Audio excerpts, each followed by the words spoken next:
Hello and welcome to ChanAcademy. Today I'm going to show you how I make a Malaysian style fried rice. Having just called it that, my mother might be mortified when she sees how I make it, but I think it tastes just right. So you need some rice, not straight out of the rice cooker, have it cool down for a couple hours. Then I have used leftover meat, chicken, pork chop, sausages, whatever you have. And then just frozen vegetables works well for me. After that, make sure you have some eggs. And to cook, I use vegetable oil. And then the secret ingredient, my own dried pepper, chili pepper, and then more chili pepper, and then oyster sauce, and then more chili paste. And then lastly, I have the dark soy sauce. Now my mother always said the hotter the pan, the better, and so this is my electric wok that I use. This is the second batch I'm cooking, so there's already some leftover from the first batch in the pan there. Um, First thing I do is I get the oil in there, and then I throw in the chili paste, the garlic, chili, ginger paste. Stir that around a little bit. Let the flavor of the chili kind of get into the oil. And then I add in my dried chili peppers. This is where if you don't have the vent on, you're going to be inhaling a lot of chili fumes and not feeling too good about it. And then once that's carameled a little bit, I throw in all my meat so that the meat picks up the flavor of the spices. And stir it around. Make sure every single piece of meat gets that spice in it or on it.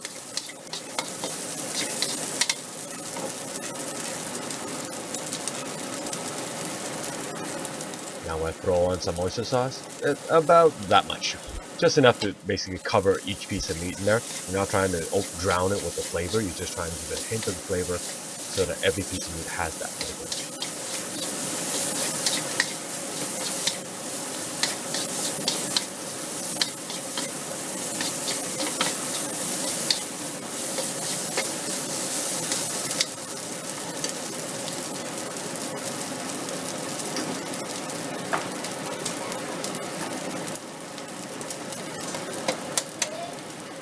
Crack an egg over the top of the meat.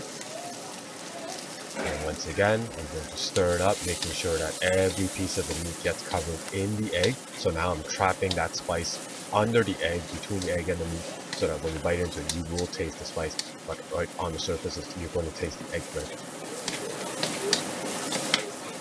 And right now it's starting to smell really good.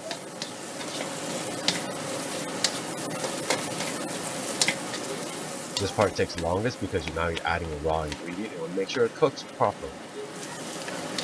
As you can tell, I need a new wok because it's starting to cook to the surface of my wok.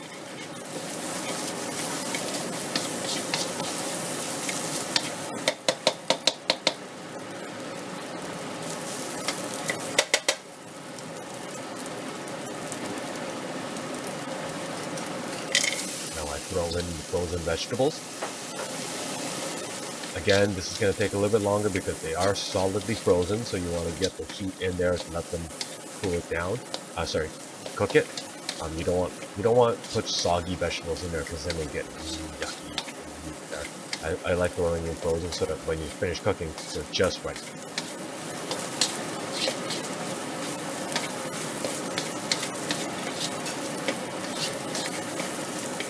This will also add some moisture to your cooking.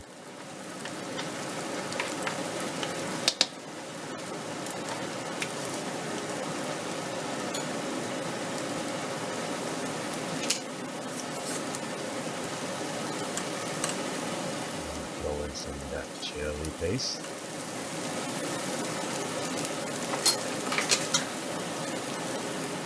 So this step adds a chili paste flavor to the vegetable and puts a little bit more on top of the egg.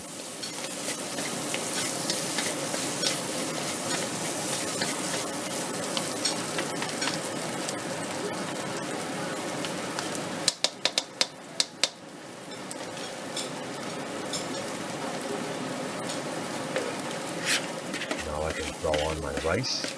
Now they're clumped up because I've let it cool down for a couple hours. So when you start scraping it or start stirring it around, you have to make sure you break up the clumps so that you don't get just white rice in certain sections. You want to make sure that all the pieces are as broken out as possible, and then that way all the flavor gets onto all the single pieces of rice.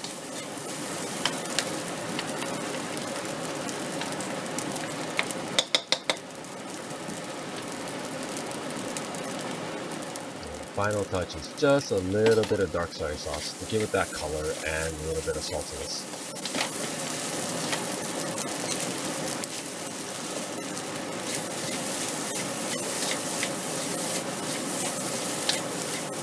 And once you stir it around to make sure that soy sauce gets into the whole dish and not just part of the dish, you are ready to plate it.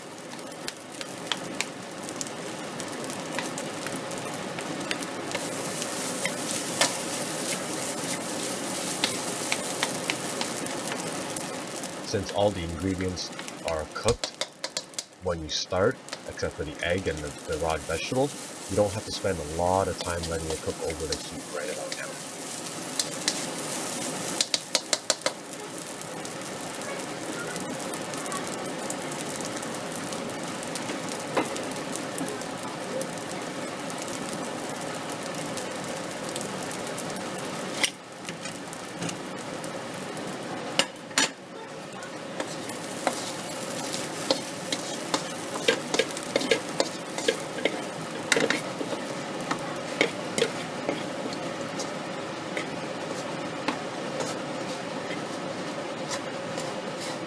Once you plate the dish, it's ready to be served.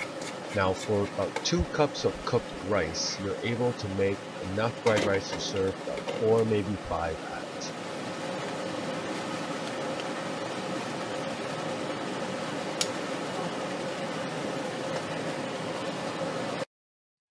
So I hope you take the time to give this recipe a shot, and I'll see you on the next video.